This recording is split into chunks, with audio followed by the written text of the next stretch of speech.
زما عزتمندو عرض میں داو چې درې څلور ورځې زما متعلق یو افوا شوه. هغه افوا مختلف شکلونو کې چې د څومره علاقې خلق ما ته راغلي نو د هرې علاقې خبر به جدا جدا و. د هرې علاقې خبر جدا و. 6 بجې جنازه ده، 3 بجې جنازه ده. زه اوس جنازې نه رالم، ما یې جنازه وکړه، داسې خبرم پکې شوې. خیال م راغی زه اوس جنازې نه رالم، دا یې جنازه. عزیزان، زه یو غریب او ادنا غوندې ملا یم. زما مرګ د دنیا مرګ نه دی، زما مرګ د اسلام مرګ نه دی، زما مرګ د ملک مرګ نه دی. زه یو انسان یم، ژوندی یم، مرګ ما د پاره لازم دی، زه به مړ شم. که د دې خلقو دا خیالي چې دی مړ شي نو بیا به چې د چا دا ښځې او دا بورې بربنډې ګرځي دوی پسې به بد څوک وي. دې دلګانو ته به بل بجلیګر خدای پیدا کوي او دوی به پرېږدي. نه،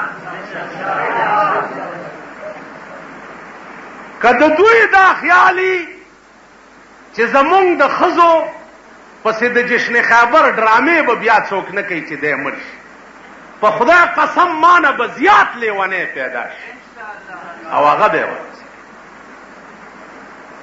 دا نسبتونه ما چې تاسو ته ووي په دې 14 سنې یقین او ایمان لرئ چې د پیغمبر په مرګ دین ختم نشو نو د بجلیګر مولا په مرګ دین نه ختم.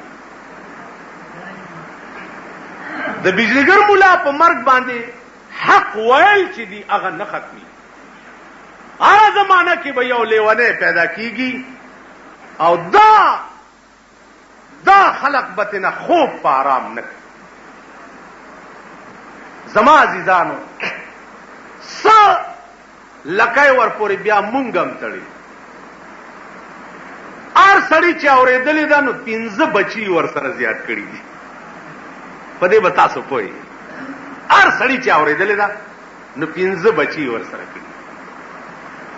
دغه سړی خو لږ راونیسئ چې دا زما جنازه کې شریک و، چې راځه که نه هغه جنازه تا څنګه چل کړې. هر سړي چې اورېدلې څه نه څه بچی ورسره لګولی. زما عزیزانو، ما ته اس تعجب نشته، اس فکر نشته. زما مرګ لازم دی، زه به یو ځل مړ کېږم. نوشیروان بادشاہ ته یو سړی راغی، مبارک شه ستا فلانی دشمن مړ. هغه ورته ویل مرا به مرګ عدو جای شادمانی نیست، مرا به مرگ عدو جای شادمانی نیست، که زندگانی مانی از جاودانی نیست. ما ته د دشمن په مرګ باندې زید خوشاله نه ده. زه به ولې د دشمن په مرګ خوشالېږم؟ ځکه چې زه به ټول عمر ژوندی یم. زه به ټول عمر ژوندی یم چې زه د دشمن په مرګ باندې خوشحال شم. زما په مرګ دې څوک خوشحال ولی شي؟ که ده ته اطلاع د اسمان نه راغلي چې ته به نه مړ کېږې نو بس بیا ټیک ده، زما په مرګ دې خوشحال شي. عزیزانو، دا یو شرارتو یو شیطانت او ما ته زیات افسوس چې دی په دې نه دی چې زه مړ یم، زه به مړ کېږم یو ورځ. ډېر افسوس ما ته د احباو، متعلقینو، دوستانو په تکلیف.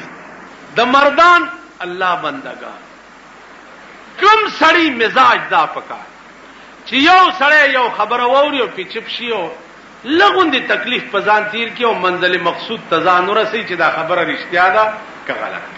او بس یو تلی بل ته ویلي، بل تلی بل ته ویلي، بل تلی بل ته، ښځې او نر او واړه او زاړه ټوله صوبه د خدای په عظیم قهر ګرځي.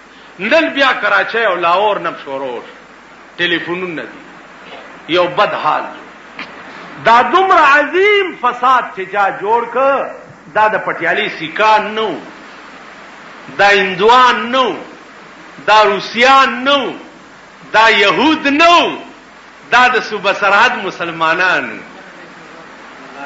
دا دومره عظیم فساد چې چا جوړ ک، دا لا اله الا الله ویلو والاو، رسول الله منلو والاو، قرآن او خدای منلو والاو، چا چې ټول ملک د خدای په عظیم قهر گرفتار کړ. ما ته څه مشکلات پیدا کړ او د خدای دی مخلوق ته څه مشکلات. او یو مولانا صاحب راغی ویل لا غرق شو، څه چلو شو؟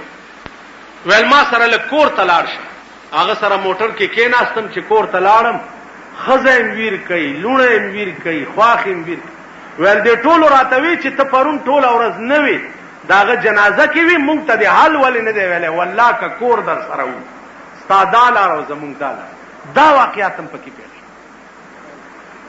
شو. زما عزیزانو، دا اجیان، صوفیان، علما، طالبان، نیکان، اوس په مولا چې خفه کېږي خو نیکي که نه، ښه سړی د مولا چې دشمني داسې ابلیس شیطاني لکه دا پراپیګنډه یې چې کړی. نو عزیزانو، دا خلقو اجر دې په خدای وي. ما سره د دې هېڅ عوض نشته او نه را سره د دې څه اجر شته. الله پاک دې دغه ټولو ته ډېر لوی اجر ورکړي. زه څه شیم چې په ما ښځو جړلي دي یا په ما سړو جړلي دي، دا د دې د نیکۍ او د دیندارۍ علامه وه. باقی خلق کوشش کوي که څه انکشاف هم وشو چې دا واقعه ولې شوې ده او دا شر څنګه شو.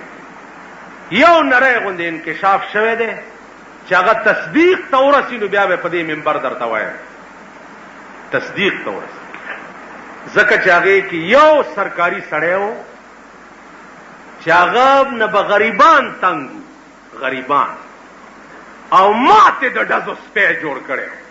ما ورته مې وویل چې پرتوک دنه وباسم او په دې سړک دې راکاږه. چېرته چې غریبي تېره نیسي، چېرته چې غریبي تېره نیسي، چېرته چې سپېرۍ تېره نیسي، پرېږدم دې نه، په دې علاقه مې بند کړی. زما نوم به چې واورې د سوړې به پناه کړو. لږ نری انکشاف شوی دی چې څه حصه پکې دا غم وه. ځکه چې 13 ورځو کې یو جلسه کې ما ووی چې وګورئ د خدای وهل چې د پلاني لای د پشکال چینډخ جوړ کړ. نو چینډخ ټکی خو هغه ته رسېدله، بل دا بلاګانې ور رسوي، دا کیپونه چې دا خو پوره بلګه ده که نه زما باندې. نو د پشکال د چینډخ ټکی ور رسېدلی و، نو هغه له به بل څه په لاس نه ورته څه نری غوندې لاس پکې ده. خو هسې یو خبره درته کوم، اړه کې خوشحال یم پې، خوشحال پې. په دې منبر مې ویلي چې دلته زمانه بوټان چا پټ کړ، نو په دې منبر مې ویلي مال خدای دې تبا کی مانه بوټان پټ کړ. دې لوډ سپیکر باندې دلته یو بیبي وه، هغې مانځه نه پس هغه وخت کې بوټان په 10-12 روپۍ کېدل. هغې 10 روپۍ راولېږلې چې مولانا صاحب ته ووایه چې دا 10 روپۍ والا 2 جوړې ځان له واله، خو هغه له خیرې مه کوه، غریب به و یاره، غریبۍ د وجې به. نو زه وایم چې دغه خنزیرانو ته مې خیرې د خولې نه نه وځي، ځکه چې ما 2 اربه روپۍ خرچ کړې وې، نو داسې د اخلاص دعا به مې په بیه نه وې اغوستې لکه چې د دې د برکته راته د خلکو. تو وایه چې ځان ته څه وایي، خدای راستي که په ټول ملک کې ورته په جوماتونو کې دوا کېږي چاته چې ځان ته څه وایي. او بیا چې کومه دوا دوی کړې ده، په خدای قسم چې اصلي اسلام هم دغه، اصلي دوا هم دغه لګي چې زړه له درد ورسي او د اخلاص دعا وشي. ټولو مړو ته چې زه او تاسو کومې دواګانې کوو، زباني جمع خرچي، خدای دې وبخي، به د دې ژبې اواز یې دړه نه او ما ته دړه دعاګانې شي. الله دې هغه خلق چې چا دا ټول ملک په عذاب کې گرفتار کړی دی، خدای دې ورته هدایت. او ما د طرف نم دعا دا ورته چې الله دې هدایت کاغه تباشي بچی تباشي مال به پلاس تراشي خدای دې ورته هدایت وکړي خدای دې زمونږ جبې ټیک عزیزانو دا تاسو ته اپیل کوم پر ورولای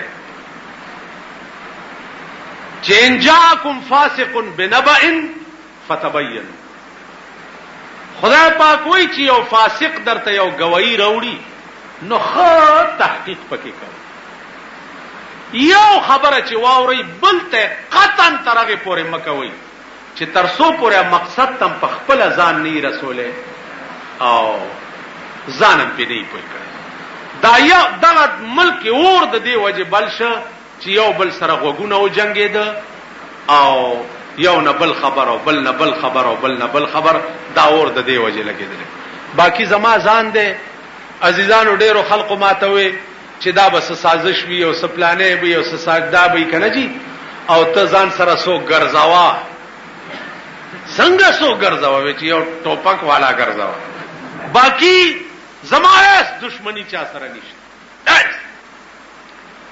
په دې ملک کې مې که دشمنی وی نو هغه د حکومت سره ده حکومت سره مې په ذاتياتو دشمنی نه ده حکومت سره مې په دې دشمنی ده چې د خدای دین سره ټوکې مکوي نو عزیزانو ستاسو د دعاګانو او د دې مینې برکت ته چې تر اوسه پورې خدای پاک بچ ساتلې